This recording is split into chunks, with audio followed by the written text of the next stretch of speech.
Assalamualaikum warahmatullahi wabarakatuh. Bertemu lagi dengan Ibu dalam pembelajaran kimia. Saat ini kita akan membahas materi termokimia. Materi kelas 11 semester 1. Tujuan pembelajaran. Yang pertama, menjelaskan hukum atau asas kekekalan energi. Yang kedua, membedakan sistem dan lingkungan. Yang ketiga, membedakan reaksi eksoterm dan reaksi endoterm. Yang keempat, menuliskan persamaan termokimia. Apa itu termokimia? Kita bahas ya. Termokimia merupakan cabang ilmu yang mempelajari perubahan energi yang menyertai suatu reaksi kimia. Perhatikan contoh termokimia dalam kehidupan sehari-hari berikut.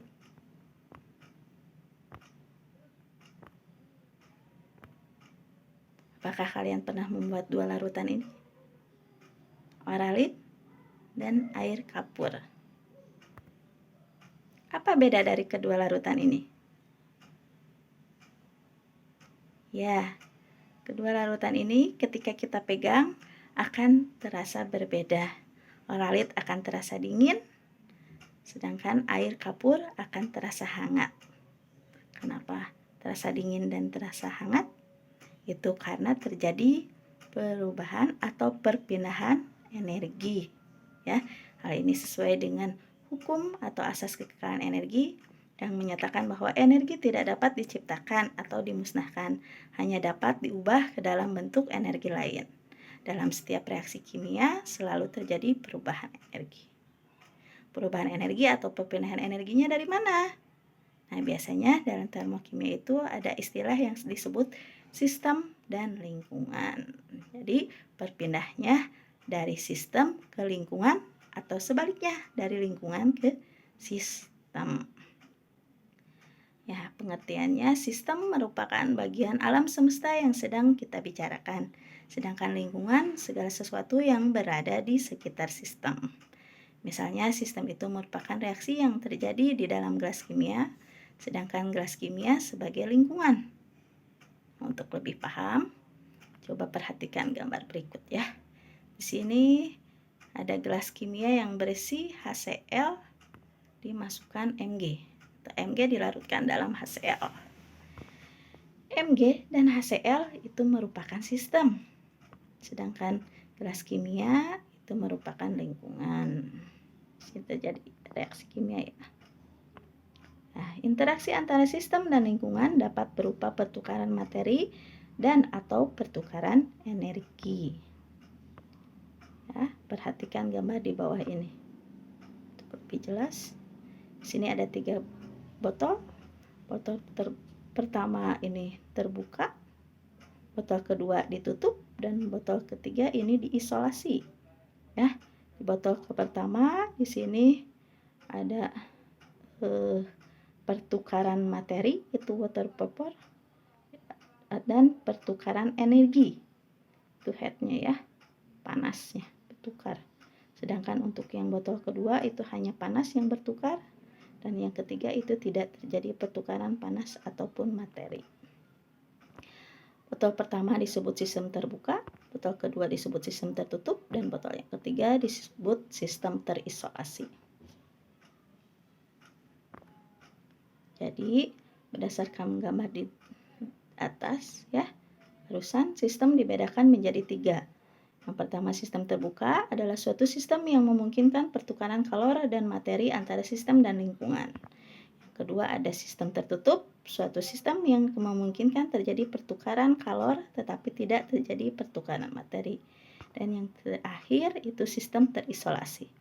Adalah sistem yang tidak memungkinkan terjadinya pertukaran materi dan kalor antara sistem dan lingkungan. Misalnya reaksi yang terjadi dalam termos ya, seperti gambar berikut. Ya. Sistem terbuka, sistem tertutup, dan sistem terisolasi. Mengerti anak-anak? Kita lanjutkan ya. Dalam termokimia di sini ada istilah namanya entalpi. Apa itu entalpi? Yaitu merupakan energi dalam bentuk kalor yang tersimpan di dalam suatu sistem. Disimbolkan dengan huruf H besar ya. Perubahan entalpi suatu sistem dapat diukur jika sistem mengalami perubahan. Perubahan entalpi biasanya dilambangkan dengan H. Dicari berdasarkan selisih dari H akhir dikurangi H awal. Nah, di sini ada reaksi eksoterm dan endoterm. Reaksi eksoterm dan endoterm ini merupakan reaksi kimia berdasarkan perpindahan energi ya. Apa itu bedanya? Ya, bedanya reaksi eksoterm, reaksi kimia yang melepaskan kalor. Kalor mengalir dari sistem ke lingkungan, sedangkan reaksi endoterm, reaksi kimia yang menyerap kalor. Kalor mengalir dari lingkungan ke sistem. Ya, biar lebih paham, coba perhatikan gambar di bawah ini ya. Eksoterm itu kalor dari sistem keluar tanda panahnya ke lingkungan, sedangkan endoterm itu kalor dari luar, dari lingkungan masuk ke sistem. Lanjutkan lagi, perbedaan eksoterm dan endotermnya ini berdasarkan perubahan entalpi ya. Ini dapat dinyatakan dengan diagram tingkat energi. Coba perhatikan reaksi endoterm dan reaksi eksoterm ya. Di situ ada H itu entalpi, ada P itu produk, R itu reaktan atau pereaksi. Jadi di bagian ini kita bisa lihat ya diagram ini, diagram tingkat energinya. Untuk endoterm itu entalpi produk itu lebih besar daripada entalpi pereaksi, sehingga perubahan entalpinya itu HP dikurangi HR akan lebih besar dari 0 ya, atau delta H-nya akan bertanda positif. Sedangkan kalau eksoterm itu kebalikannya. H reaktan itu lebih besar daripada H produk ya. H awalnya lebih besar daripada H akhir, sehingga delta H-nya akan lebih kecil dari 0 atau bertanda negatif. Lanjutkan lagi ya, di sini ada perbedaan reaksi eksoterm dan endoterm. Eksoterm itu dilihat dari berdasarkan perubahan entalpi, delta H-nya biasanya ditandai dengan harga negatif. Kalau endoterm itu delta H-nya sama dengan positif. Nah, kemudian kalau eksoterm di sini reaksi melepaskan kalor. Kalau endoterm itu reaksi menyerap kalor. Nah, eksoterm itu terjadi kenaikan suhu. Jadi si suhunya akan naik, akan terasa hangat. Kalau endoterm itu terjadi penurunan suhu atau suhunya akan terasa dingin ya. Jadi kalau misalnya suhu awal sebelum reaksi itu misalnya 10. Nah, berubah menjadi 20 derajat. Berarti reaksi tersebut termasuk reaksi eksoterm karena terjadi kenaikan suhu. Dilihat berdasarkan perpindahannya, kalor itu berpindah dari sistem ke lingkungan, sedangkan endoterm kalor lingkungan ke sistem. Kemudian eksoterm itu berlangsung spontan, endoterm itu berlangsung tidak spontan. Nah, contoh dalam kehidupan sehari-hari untuk eksoterm ini misalnya pembakaran gas LPG, perkaratan besi. Kita masak pakai gas LPG kan, biasanya akan mengeluarkan panas ya, sehingga masakan kita akan matang. Sedangkan endoterm itu misalnya pakaian basah menjadi kering setelah dijemur. Pakaian yang tadinya basah menyerap panas dari sinar matahari, dari lingkungannya. Nah, sehingga pakaian akan kering, atau ketika besi dilelehkan pada proses pengelasan ya, besi menyerap panas sehingga dia meleleh. Mengerti anak-anak perbedaan reaksi eksoterm dan endoterm? Ya, kita lanjutkan ke bahasan terakhir. Di sini persamaan termokimia. Persamaan reaksi yang mengikut sertakan perubahan entalpinya disebut persamaan termokimia ya. Jadi kalau persamaan reaksi biasa kan tidak ada harga delta H. Nah, kalau persamaan termokimia ada delta H-nya. Nilai delta H yang dituliskan pada persamaan termokimia disesuaikan dengan stoikiometri reaksi. Artinya jumlah mol zat yang terlibat dalam reaksi sama dengan koefisien reaksinya. Untuk memudahkan Penulisan dan penafsiran persamaan termokimia, ikutilah panduan berikut ya. Coba perhatikan. Yang pertama, koefisien stoikiometris selalu menunjukkan jumlah mol zat. Perhatikan persamaan termokimia pelelehan es pada suhu 0 derajat dan tekanan 1 atmosfer berikut ya. Di sini ada H2OS berubah menjadi H2OL. Ya, di situ ada delta H plus 6,01 kJ. Nah, ini yang membedakan persamaan reaksi termokimia dengan yang persamaan reaksi biasanya ya. Ada delta H-nya. Ini artinya apa? Nah, persamaan reaksi di atas ini dapat kita baca sebagai berikut ya. Ketika 1 mol air terbentuk dari 1 mol es pada suhu 0 derajat Celcius, perubahan entalpinya adalah 6,01 kJ.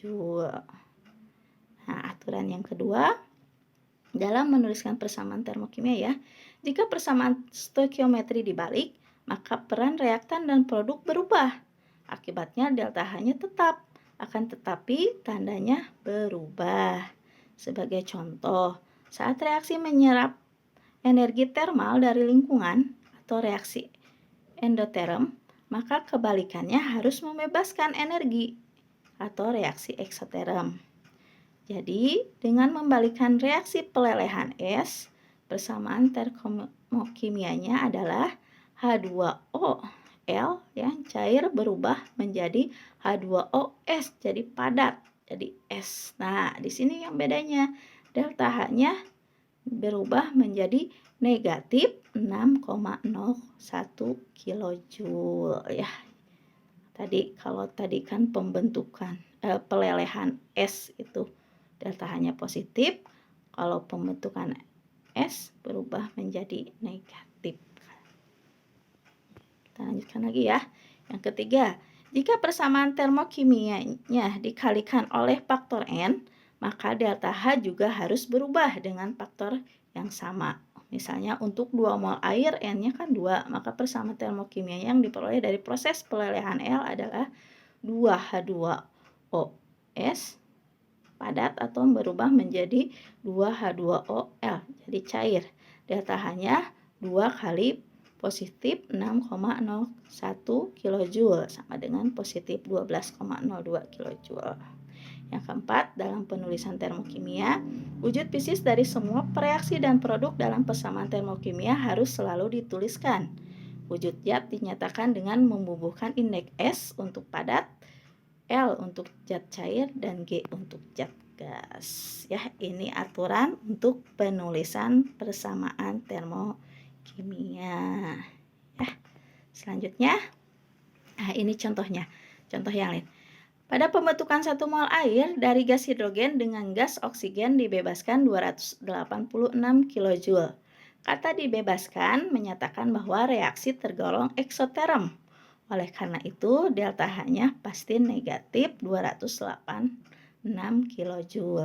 Untuk setiap mol air yang terbentuk, persamaan termokimianya di sini H2 gas bereaksi dengan setengah O2 gas membentuk H2O L cair ya. Delta H sama dengan negatif 286 kJ untuk 1 mol. Nah, kalau untuk 2 mol berarti 2H2 bereaksi dengan O2 membentuk 2H2O. Delta H-nya negatif 572 kJ ya. Karena koefisien reaksi dikali 2, maka harga delta H juga harus dikali 2. Ya, ini untuk reaksi eksoterm. Nah, untuk contoh yang kedua, pada penguraian 1 mol air menjadi gas hidrogen dan gas oksigen diserap 286 kJ. Kata diserap menyatakan bahwa reaksi tergolong endoterm. Oleh karena itu, delta H sama dengan positif 286 kJ.